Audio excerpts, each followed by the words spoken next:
Time for some trivia. What pair of organs is described as bean-shaped and sits on either side of the spine? The left one sits higher than the right because of the liver. They are responsible for filtering minerals from the blood, maintaining overall fluid balance, excreting waste products, and regulating blood volume, just to name a few. About 1/3 of all blood leaving the heart passes into these organs for filtration. That's an impressive 52 gallons of blood daily, which means every minute, 44 ounces of blood is being cleaned by these little guys. So did you guess what we're talking about today? If you guessed the kidney, you're right. Now, if you're anything like me, nephrology was always the topic that caused the greatest anxiety and dread. So before you say, well, Colleen, I don't work in nephrology, so this isn't really relevant for me. Hold on, and let me tell you why you need to listen to this episode. I'm Colleen Sloan, a pediatric PA and registered dietitian, and this is the Exam Room Nutrition Podcast, where each week I help you navigate nutrition topics to help you become a more confident, compassionate clinician. 37 million Americans have kidney disease, and over 800,000 Americans are living with kidney failure. More than 562,000 Americans are on dialysis, and 9 out of 10 people with kidney disease are unaware that they have it. About 1 in 3 adults with diabetes may also have kidney disease, as diabetes is the top cause of kidney failure, causing nearly half of new cases. And 1 in 5 adults with high blood pressure may have kidney disease. So did I get your attention, friend? Well, good. I hope you stay with me today because to help us understand how nutrition plays a part in kidney disease prevention and management, Samantha Podob is with me. Samantha is a seasoned registered dietitian nutritionist based in New York City with over 8 years of expertise, armed with a master's degree in clinical nutrition from the City University of New York Lehman College. With a gift for unraveling nutritional intricacies of chronic conditions, Samantha helps patients with chronic kidney disease. You can connect with her on Instagram at CKD Nutritionist. And at the time of this recording, it's March, which means it's also National Kidney Month. So Samantha, I am so excited to have this conversation with you. Thank you so much for being here. Welcome to the show. Thank you so much. I'm so excited to be here and to be connecting with you and talking all about the kidney world. Yeah, I'm so excited. And in my intro, I know a lot of my listeners are like, nephrology, run, because it's that dreaded topic in school. Not many of us are in the specialty of nephrology, but I hope I caught your attention, guys, on that intro. You might have some patients that have kidney disease brewing secretly behind the scenes. Now, I first want to clear up some terminology. When a clinician orders a renal diet, what does that mean? So it's such a good question. I feel like I get that one a lot. You know, there's the renal diet and you hear the kidney diet, you hear the dialysis diet. So I think the biggest thing to keep in mind, you really want to think about protein. That's probably your number one. You want to look at the potassium and phosphorus, your fluids, and your sodium. And the biggest thing is that they don't automatically have to be restricted. It's really an individualized plan. So it's based on the kidney function. It's based on the patient's medical history and their nutrition requirements. But these are the components that you're really looking out for. You're going to be honing in on if the protein needs to be increased or decreased. Potassium, do I need to restrict it? Do I not? I can't stress enough that this is individualized. So a renal dietitian, getting a dietitian on board is super important. But I really want to hit some high points for our clinicians who might be dealing with these patients in the office who just kind of throw them like a random nutrition question so that they're armed with appropriate answers to patients. Before we dive into those specifics of the renal diet, I'm curious about dialysis. So once someone is on dialysis, how is their diet different? Do they still need to be on this renal diet or can they kind of eat anything because that dialysis machine is, cleaning their blood for them? So it's a great question. So the diet can change once you are on dialysis, but this actually depends on the type of dialysis that you're doing. So a lot of times we're referring to hemodialysis or HD dialysis, but the big push is to do peritoneal dialysis. And so that can give you a little bit more of a liberal diet. Think about this. The dialysis machine is now working as your 24-hour kidney. And if you're now doing hemodialysis, now you're going from having a 24-hour kidney working for you all the time, filtering out all these different nutrients. So now it's going to just doing 3 times a week, 3 to 4 hours. So if you're doing hemodialysis, then you're really having to manage your potassium and phosphorus, your fluids, things like that, because it's now staying in the body. If you're doing peritoneal dialysis, you're doing that basically every single day. So it is functioning a little bit more like your kidney. So you have a little bit more liberalization when you are trying to manage the potassium, phosphorus, and the protein and your fluids and your sodium intake. All right, let's get into the meat of this topic, and that's discussing the different nutrients and the different components of a renal diet. So let's start with sodium. Talk to me about the sources of sodium. Do we need to really monitor how much salt our patients are consuming? And what would be some high salt foods that we need to suggest that they avoid? I think sodium is, in general, a really big topic, right? When you're having too much salt, if you ever notice, you're holding on to extra fluid. And so especially in the kidney patient, you really want to be aware of that. So the reason that we focus on salt is we're really trying to help lower your blood pressure. Places that we really look for high sodium foods, that's really going to be like your canned soups, things like that. A lot of canned items.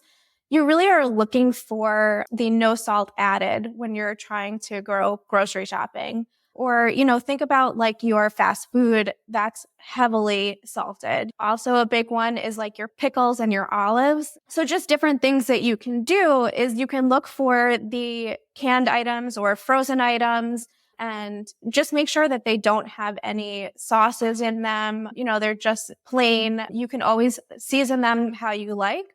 One of my really big things that I like to talk about is, if I'm trying to flavor something, I'm missing salt. But a good way to flavor something is by using an acid. So using lemon, that's kind of what you're missing flavor-wise. The other thing that I really like to add too is using like caramelized onions on a sandwich or even doing parsley on chickpeas, that gives it a little bit more flavor. Oh, I love that. Those are great ideas. So since, we're trying to preserve those kidneys, we talked a little bit about sodium. Let's move on to the next big component of the renal diet, and that's potassium. So what are some of those high potassium foods that our patients should be avoiding?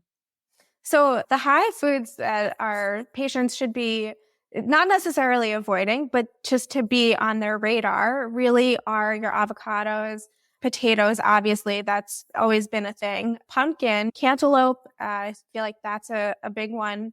One that I think is really hidden is coconut water. That's something that people are always shocked by. And, you have your oranges, things like that.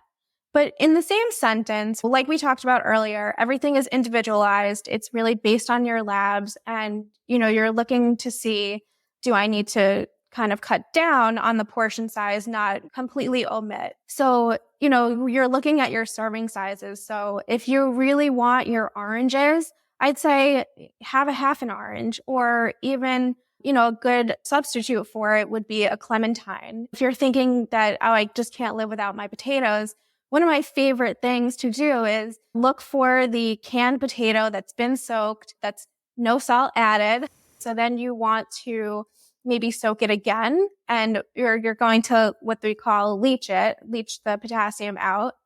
And so you can soak it, cook it, and you're basically double boiling it, and then cook again with it. And so I like to suggest, let's say you have the round potatoes, put them in the air fryer, put them in the oven, and then they're nice and crispy and you're not missing out on your potatoes. That's such an awesome suggestion, because even as I'm just thinking about, this diet and the renal diet in general, it can feel so restrictive. And as practitioners, it's really easy to just be like, okay, here's a renal diet.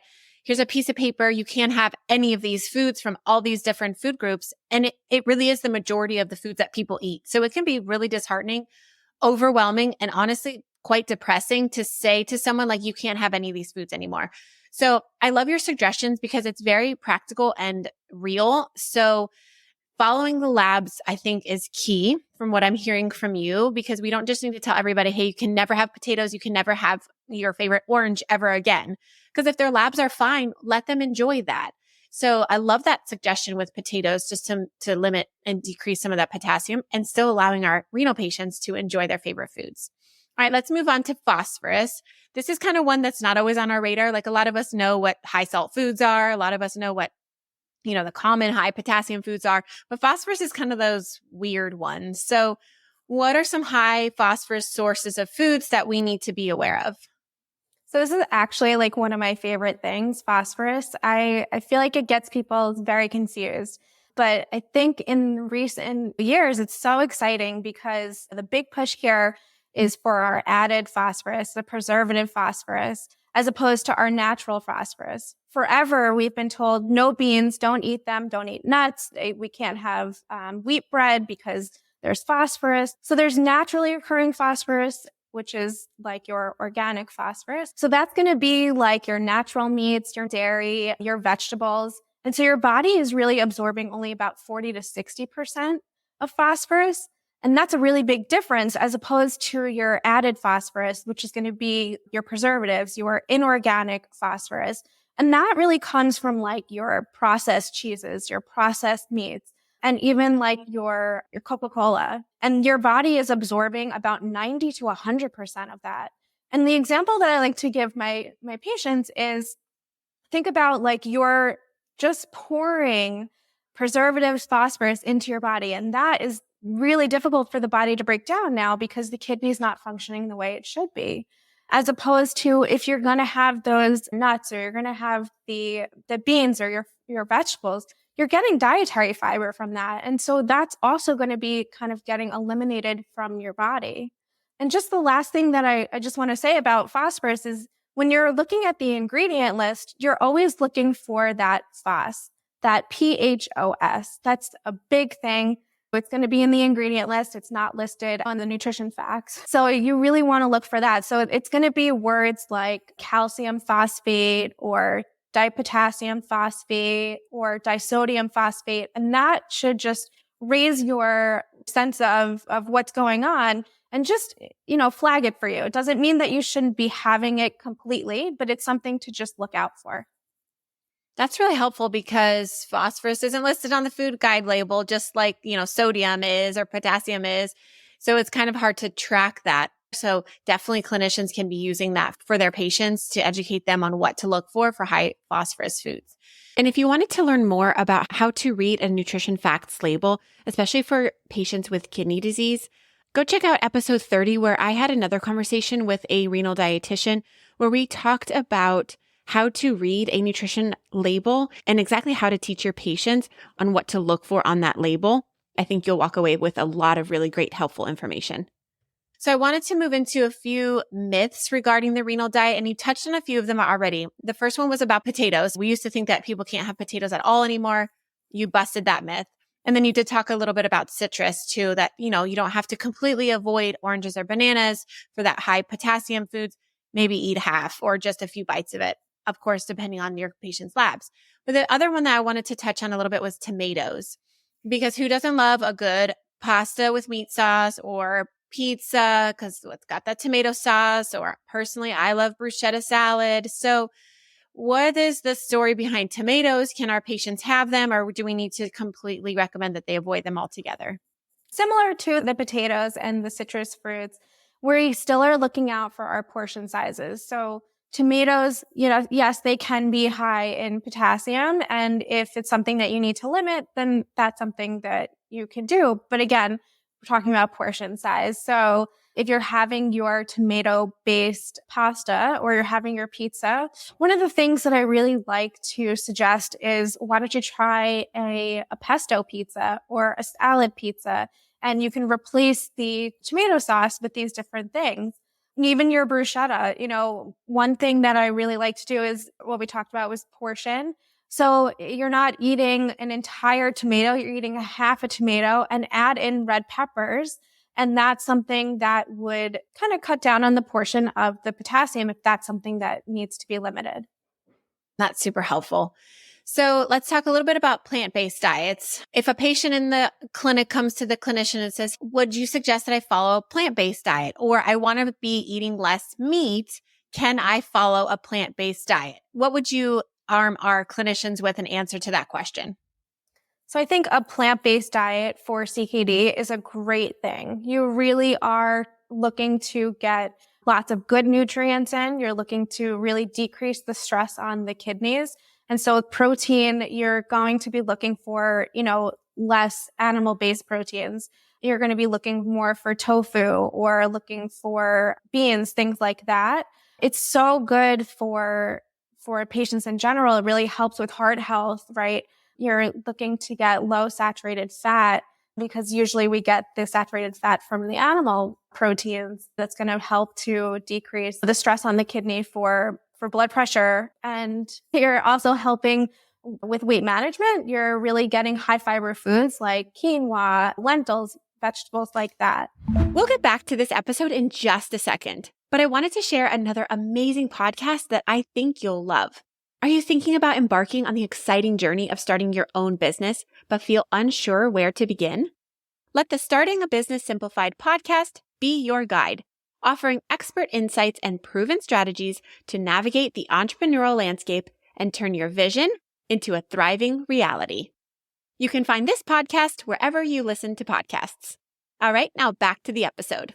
The other thing that I talk about with plant-based diets too for CKD is, it doesn't necessarily have to be all or nothing. If the patient wants to kind of move from eating meat, maybe just swapping out one meal to begin with and see if that's something that, they'd be open to. That's a good suggestion because sometimes when we think about like diets, right, we have this all or nothing mentality. And especially with plant-based diets, if you've been a meat eater like your whole life, it's a drastic change, right? So I love that one meal a day or even one day a week is perfectly fine to transition into that more plant-based lifestyle. Now, like I said in the intro, 9 out of 10 people with kidney disease are unaware that they have it. So prevention is key here. So I wanted to close our conversation with how can we protect our kidneys for those of us who are like floating along life thinking everything's great? What things can we be paying attention to within our diet to keep our kidneys healthy? This is also such a great question. I get asked this all the time. How can we protect our kidneys? One of the biggest things is really staying hydrated, right? Like, don't take that for granted. You really want to make sure that you're getting enough fluid so you're keeping your kidney function going. So strive to make sure that you are getting enough water every day. You really want to maintain a balanced diet. And so that really is something that's rich in fruits and vegetables, not really having a lot of sugar, not really having excess salt, like we were talking about earlier, and that really leads into managing our blood pressure as well. You want to also control your blood sugars if you are somebody with diabetes, because that can cause more stress on the kidneys as well. You also really want to limit your alcohol intake and quit smoking because that is something that can be affecting the kidneys. And making sure that you're exercising regularly, right? That's your lifestyle factor. You want to make sure that you're getting, regular physical activity. And then finally, you really want to monitor your protein intake, making sure that you're not having an excess of it. And then just in general, work with a dietitian. Yes, I love that. You finished with my 2 favorite topics and suggestions, and that was protein, because right now there's like this craze to have an excessive amount of protein. People think they need way more protein than they actually do. And you recommended a dietitian. So I completely agree with you on those 2 suggestions there. So thank you so much for having this conversation with me. Guys, I know nephrology is a tough one and it's challenging and a lot of us like run from it, but hopefully today's conversation helped clarify a lot of those confusing guidelines. So if you wanted to connect with Samantha, you can find her on Instagram at CKD Nutritionist. You can always find me on Instagram at Exam Room Nutrition. And Samantha, we'd love to have you back on. Thank you so much for the gift of your time. I'm so grateful that you were here with us today. Thank you so much. I really had a great time connecting with you. All right, guys, now it's time for my nutrition notes. Now, as you know, I'm a pediatric physician assistant and a registered dietitian. But what you may not know is prior to going to PA school, I was actually a pediatric registered dietitian on a dialysis team. And it was an incredible experience. And I learned how to be compassionate because dialysis is hard. It's taxing on the family because they've got to come to clinic, 3 times a week. Very often those children are hospitalized and kids have a hard time following, any diets, let alone kind of a restrictive renal diet. So my tip today is a nutrition tip, but it's also kind of an encouraging suggestion for you. And this wouldn't just apply to those who are on dialysis or have chronic kidney disease. This could be for any of your patients in general. And I would do this with my pediatric dialysis patients as I would come around and ask them, how are you doing? And just that question alone really just show that you care. You care about the person in front of you and not just the numbers in front of you. And oftentimes as a practitioner, it's hard to remember that there's a person in front of us because we're really focusing on the numbers. We're really focusing on getting their labs down. We're focusing on their weight, but there's a person on the other side of that. So I would often ask, how are you doing? And sometimes they were taken aback and didn't quite know how to answer that. And then especially for my dialysis kiddos, I would ask them if there is any food that they really, really miss eating.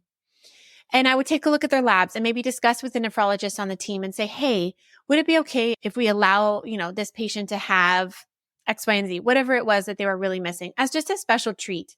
Because food is so important to us as individuals, as a culture. It's a celebratory event. And so when they have to be so limited in their diet, it can be extremely depressing and upsetting.